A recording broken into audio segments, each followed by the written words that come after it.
Hello everyone. Got 4 dirty jokes for you today.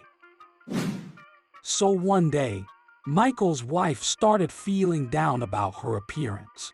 She's been noticing more wrinkles, more gray hairs, more signs of aging in general. She wants to do something about it to feel young and vibrant again. So, she goes out and buys a new line of expensive cosmetics. These products are supposed to be miraculous, able to turn back the clock and make her look years younger. She's excited to try them out and see the results. She spends hours in front of the mirror, carefully applying the creams, lotions, and serums. She's determined to look her best, to prove to herself and to Michael that age is just a number.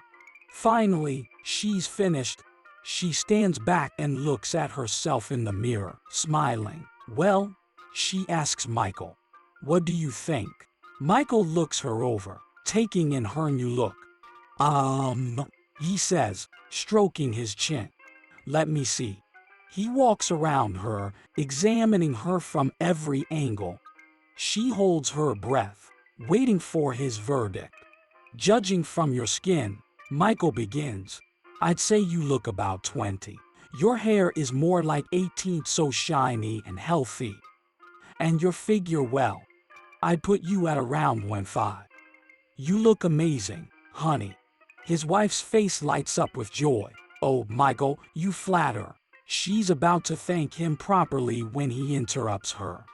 "But hold on a minute, sweetie," he says, holding up a hand. "I haven't added those up yet." For years, 4 friends John, Mark, Tom, and Dave have been going on an annual fishing trip together. They look forward to it all year long, and they have countless stories and memories from their adventures in the great outdoors.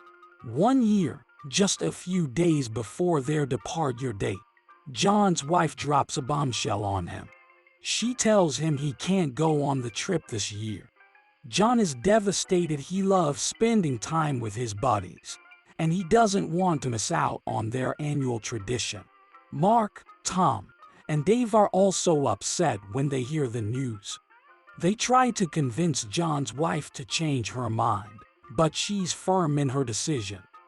They reluctantly head out on their own, feeling disappointed that their friend won't be with them. 2 days later, as they arrive at the campsite, they can hardly believe their eyes. There's John, sitting by the fire with a cold beer in his hand, his tent set up and dinner cooking on the flames. "John, what the heck?" says Mark. "I thought your wife said you couldn't come." John just grins. "Oh, she did," he says. "But I had to come. You guys are my best friends, and I couldn't miss our annual trip. So how did you convince her to let you come?" asks Tom. John takes a sip of his beer and leans back. "Well, let me tell you, it was quite the night," he says. "I was just sitting in my recliner, minding my own business, when my wife came up behind me and put her hands over my eyes. 'Guess who?' she said. The other guys chuckle. I took her hands off, and there she was, wearing a silk nightie and high heels." John continues. "She took my hand and led me into the bedroom, which was lit with candles and covered in rose petals. I felt like I was in a movie or something." Mark, Tom, and Dave are listening with rapt attention. "She told me to tie her up and handcuff her to the bed," John says, grinning mischievously. "And then she said, 'Honey, you can do whatever you want.' So here I am." So a couple of old ladies were sitting on a patio and speaking to each other about their grandchildren. "I send gifts, greeting cards and checks to my grandchildren," complains one, "and still they barely visit me." The second old lady said, "Oh, I too send checks to my grandchildren, and they visit me all the time. You are so fortunate to have more grateful grandchildren than my own," said the first one sadly. The second old lady smiled. "No, My grandchildren are about as grateful as yours. So what do you do different? Are your checks bigger than mine? Asked the first one, surprised. No, chuckled the other old lady, I just don't sign mine. So one sunny day, a man steps out onto the bustling street and waves down a taxi. The yellow cab pulls up, and the driver rolls down his window. Where to, buddy? He asks. The man gives his destination and climbs into the back seat. As the taxi pulls away from the curb, the driver turns to him and says, "Perfect timing. You're just like Frank." The man furrows his brow. "Who's Frank?" The cabbie grins. "Frank Feldman. He was a cabbie just like me, but he was something else, let me tell you." The man settles back into his seat, intrigued. "What do you mean?" "Well," says the cabbie, "Frank did everything right, all the time. Like my coming along when you needed a cab. That's the kind of luck Frank always had. He was always in the right place at the right time." The man nods, impressed. "Sounds like a lucky guy." The cabbie chuckles. "Luck had nothing to do with it. Frank was amazing. He was a terrific athlete, for starters. He could have won the Grand Slam at tennis if he wanted to. He could golf with the pros. He sang like an opera baritone and danced like Fred Astaire. And you should have heard him play the piano. He was a virtuoso."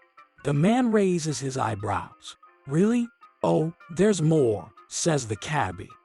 "Frank had a memory like a computer. He remembered everybody's birthday. He knew all about wine, which ones to order, which ones to avoid.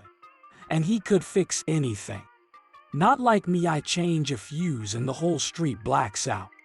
But Frank, he never made a mistake. He was perfect." The man shakes his head in disbelief. "No one's perfect." The cabbie nods. "Normally, I'd agree with you. But not Frank. He always knew the quickest way to go in traffic and avoid jams. He was amazing with women too. He knew how to treat them right, make them feel special. He was the best lover in bed, and he could take his wife to the top of the mountain, if you know what I mean." The man chuckles. "I think I do. And get this," says the cabbie. "Frank never answered his wife back, even if she was in the wrong. His clothing was always impeccable, shoes highly polished. He was the perfect man. No one could ever measure up to Frank Feldman." The man is speechless. "Wow. How did you meet him?" The cabbie's smile fades. "Well, I never actually met Frank. He died a few years back." "I'm sorry to hear that," says the man. "But," the cabbie adds, "I have the pleasure of being married to his widow."